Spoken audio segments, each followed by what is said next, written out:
इस वीडियो में हम फुलवारी कक्षा 4 की कार्यपुस्तिका के पाठ 14 ओणम इस पाठ की वर्कशीट का हल देखेंगे। सबसे पहला हमारा प्रश्न है, इसमें शब्दों का अर्थ से मिलान करें। यहाँ पर आपको इन शब्दों का अर्थ के साथ मिलान करना है। जैसे यहाँ पर शब्द लिखे हैं और ये इनके अर्थ दिए गए हैं। पराक्रमी, इसका अर्थ होता है वीर। उल्लास मतलब खुशी। पर्यटक का मतलब है सैलानी। संचार मतलब फैलाना। चेतना मतलब प्राण। तो इस तरह से आप इनका मिलान कर देंगे। आगे देखते हैं, अगला प्रश्न है इसमें प्रश्न 2, रिक्त स्थानों की पूर्ति कीजिए। यहाँ पर आपको इन रिक्त स्थानों की पूर्ति करनी है। दक्षिण भारत में केरल राज्य का एक विशेष त्यौहार ओणम है। ओणम श्रावण मास में मनाया जाता है। मलयालम में श्रावण मास को चिंगमासम कहते हैं। प्राचीन काल में महाबली नाम के राजा केरल में राज्य करते थे। तो इस तरह से आप क्या करेंगे, ये जो खाली जगह यहाँ पर दी गई हैं, रिक्त स्थान जो दिए गए हैं, इनकी पूर्ति कर देंगे। आगे देखते हैं अपने अगले प्रश्न को। प्रश्न 3 है हमारा, प्रश्नों के उत्तर लिखिए। यहाँ पर आपको इन प्रश्नों के उत्तर लिखने हैं। पहला प्रश्न है इसमें, केरल राज्य की राजधानी है। तो केरल राज्य की राजधानी है तिरुवनंतपुरम। केरल राज्य का प्रसिद्ध नृत्य है कथकली। केरल राज्य का प्रसिद्ध उद्योग धंधा है रबड़ और चाय उद्योग। केरल राज्य की प्रमुख भाषा है मलयालम। ओणम त्योहार के साथ किस राजा की पौराणिक कथा जुड़ी हुई है? तो आप लिखेंगे राजा महाबली। ओणम त्योहार कितने दिनों तक मनाया जाता है? तो ओणम का त्योहार 5 दिन तक मनाया जाता है। आगे देखते हैं, प्रश्न 4 है हमारा, निम्नलिखित शब्दों के अर्थ लिखकर वाक्य प्रयोग कीजिए। आपको यहाँ पर इन शब्दों के अर्थ लिखने हैं और फिर वाक्य प्रयोग करना है। जैसे श्रावण मास, इसका मतलब है सावन का महीना। वाक्य प्रयोग देखिए, सावन के महीने में बारिश होती है। उल्लास मतलब खुशी। वाक्य प्रयोग, बच्चों को पिकनिक पर जाकर बहुत खुशी मिली।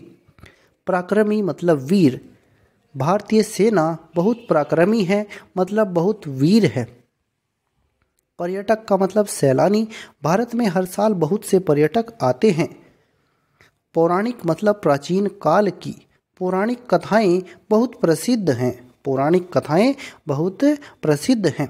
तो इस तरह से आप इनके लिए वाक्यों का निर्माण कर लेंगे, वाक्य प्रयोग कर लेंगे। अब हम आगे देखते हैं अपने अगले प्रश्न को। प्रश्न 5 है हमारा, अपने पसंद के त्यौहार के बारे में लिखें। यहाँ पर आप स्वयं अपनी पसंद के त्यौहार के बारे में लिखेंगे। जो भी त्यौहार आपको अच्छा लगता हो उसके बारे में आप यहाँ पर लिख देंगे। ये उदाहरण के लिए हमने यहाँ पर लिख दिया है। जैसे मेरा सबसे पसंदीदा त्यौहार दीपावली है।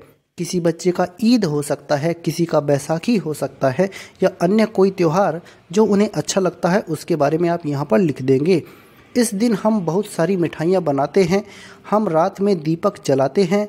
मैं पटाखे जलाता हूँ। हम अपने घर को अच्छी तरह सजाते हैं। जो भी त्यौहार आपको अच्छा लगता है उसके बारे में आप यहाँ पर लिख देंगे। आगे देखते हैं, प्रश्न 6 है हमारा, केरल राज्य के प्रसिद्ध त्यौहार ओणम के बारे में शब्द जाल बनाइए और उसके बारे में विस्तार पूर्वक लिखिए।